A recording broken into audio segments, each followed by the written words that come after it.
आज के इस वीडियो में हम अध्याय 6 के कुछ प्रमुख शब्दों को समझ लेते हैं। तो पहला शब्द है अलैंगिक जनन।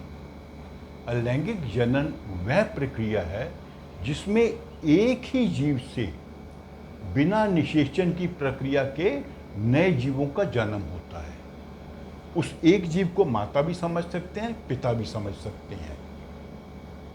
उसी जीव में कई बार वो दो भागों में बंट जाएगा तो नए जीवों का उत्पन्न होगा। कई बार उनमें मुकुल उत्पन्न होंगे और मुकुल जो है अलग होके नए जीव बनेंगे।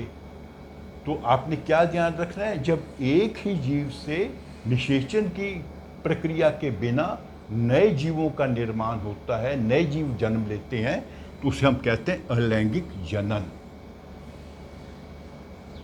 द्विखंडन, द्विखंडित अलैंगिक जनन की एक प्रक्रिया है।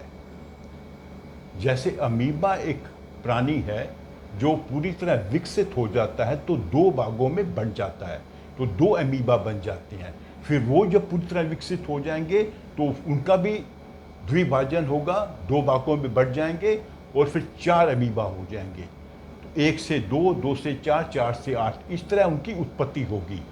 तो इसमें एक जीव दो भागों में बढ़ जाता है, इसलिए कहते हैं द्विखंडन। मुकुलन, मुकुलन भी एक अलैंगिक जनन की प्रक्रिया है। इसमें क्या होता है कि जीव के ऊपर एक उभार सा निकलता है, जिस उभार को हम मुकुल कहते हैं। वो उभार जब पूरी तरह विकसित हो जाएगा तो वो अपने जो पेरेंट जीव है उससे अलग हो जाएगा। अलग होके फिर उसका पूरा विकास होगा और उसके ऊपर फिर मुकुल निकलेंगे और नए जीवों का उत्पन्न होगा।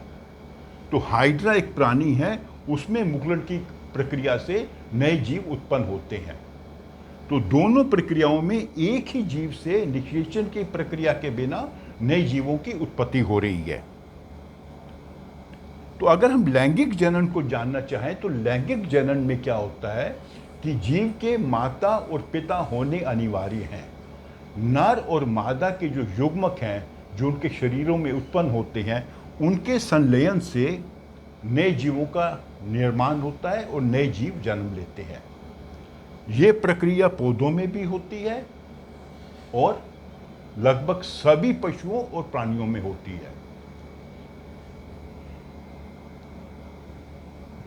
इसमें निषेचन की प्रक्रिया से ही नए जीवों की उत्पत्ति होती है।